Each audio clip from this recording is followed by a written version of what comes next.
Hello everyone. In the last class we have been discussing about quantum numbers. Let us continue with that topic again. Now I'll add some more points to remember from the quantum numbers. These points will be very important, so try to keep this in mind. The first point to remember is that the number of electrons which a shell can accommodate is given by 2n squared. So the number of electrons which a given shell can accommodate is given by 2n squared. N here represents the principal quantum number. So if it is the first shell, then n will be 1. So number of electrons in that first shell will be 2 into 1 square. 1 square is 1 only, so 2. That means in the first shell there can be only 2 electrons. Second shell, 2 into 2 square, because for the second shell value of n will be 2, so 2 into 2 square, this will give us 8. So number of electrons that can be accommodated in the second shell will be 8 and so on. By using this formula we can calculate the number of electrons that can be accommodated in each shell. The next point is that total number of orbitals in a given shell is given by n squared. As we have learned in the last class, a given shell can have different subshells, and in those subshells there will be different orbitals. So the total number of orbitals which can be found in a given shell is given by this formula n squared. So if it is the first shell, then it will be 1 square only, that is 1. Only one shell, which is called as the one is orbital, only one orbital. Second shell, n will be 2, so 2 square, this will give us 4.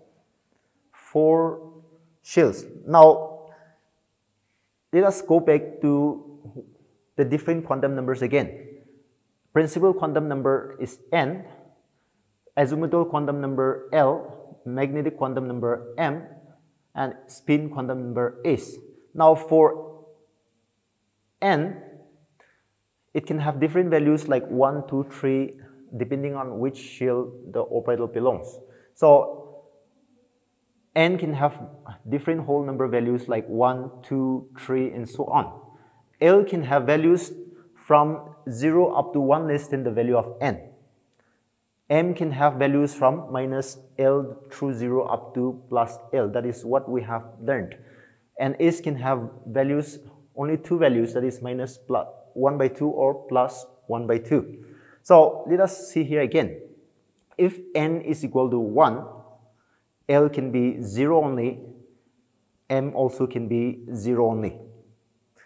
So if L is 0, it specifies the S subshell, and we have seen that the S subshell can have only one orbital, that is the S orbital. The S orbital in the S subshell. So if L is 0, M is 0. That means this S orbital has no orientation. That means the S orbitals, they are spherical in shape. They don't have any definite direction in which they point. So they are supposed to be spherical in shape, and that is why M is equal to 0. If n is 2, L will be 0 and 1. If L is 0, it is the S subshell. If L is 1, it is the P subshell. And in the last class, we have seen how many orbitals can be in each subshell. So in the S orbital, only one orbital. In the S subshell, only one orbital, that is the S orbital. In the P subshell, we have seen that there can be 3 orbitals, which are called as Px, Py, and Pz orbitals. Now, each orbital can have a maximum of 2 electrons only. And p orbitals Since there are 3 of them, px and py orbitals in the p subshell, each of them can have 2 electrons. The s orbital is single, it can have only 2 electrons. So how many electrons do we find here? 1, 2, 3, 4, 5, 6, 7, 8. In the second shell, when n is 2, it is the second shell, the number of electrons can be 8. That is what we calculated here. And the number of orbitals is 4. S orbital 1, p orbital, there are 3 of them. So total number of orbitals 4 again. So you can use this values of n in L and m for finding out the number of electrons as well as number of orbitals, or you can use these formulas. Any one of these you can use. Let us see another one to make this more clearer. If n is 3, then n square will give us 3 square, that is 9. If n is 3, L can have values from 0, 1 up to 2. Then L1 means P subshell, L2 means the D subshell. As we have calculated, each subshell can have only 1 orbital, 1 s orbital. P subshell can have 3 orbitals, Px, Py, and Pz orbitals. And then D subshells, we have calculated this in the last class again. There are 5 orbitals in the D subshells. So dxy, dyz, dzx, dx square, y square, and then dz square. These are the 5 D orbitals that are found in the D subshells. So total we have 5 D orbitals, then P orbitals 3, and S orbital 1. This gives us 9 orbitals. Here also using the formula we get 9 orbitals that can be found in the third shell. So as I said, you can use these formulas, or you can use the values of n and L to m and L as well as n to calculate the values, the total number of electrons or the number of orbitals that can be found in a given shell. Now, keeping all those things in mind, let us try to solve these problems. First question here is, what is the total number of orbitals associated with principal quantum number n equal to 4? The total number of orbitals associated with the principal quantum number 4. So, we can easily use the formula that we discussed about last time to find out the total number of orbitals. We use this formula n square. N is the principal quantum number. So n4 means the 4th shell. So n will be 4. 4 square is 16. The total number of orbitals that we can have in the 4th shell is 16. Then the next one, what will be the total number of electrons associated with the principal quantum number 3? That means the 3rd shell. So number of electrons is given by 2n square. So 2 into n is 3 square. 3 square is 9 into 2 gives us 18. So total number of electrons that can be accommodated in the 3rd shell will be 18. Then the next question, what are the permissible values of L and M for n equal to 3? This is for question 2. For n equal to 3, this is the 3rd shell. L can have values from 0, 1 up to 2. Now for L equal to 0, M can be 0 only. For L1, m will have values from -1 through 0 up to +1. And for L equal to 2, m can have values from -2, -1 through 0 up to +2. Then the third one, which orbital is specified by N3L2? Principal quantum number 3, so the third shell, and L2. L2 means the d orbital. I hope you remember this. For L equal to 0, it specifies the s orbitals or s subshell. L1, the p subshell or p orbitals. L2, the d orbital or subshells. L3, f orbital or subshells. So if n is 3 and L is 2, it means L2 means the d orbital and N3 means it belongs to the third shell. So this represents a 3d orbital. And N4L1 will represent the 4s, because when L is 1, it represents the p orbitals. So 4 p orbitals.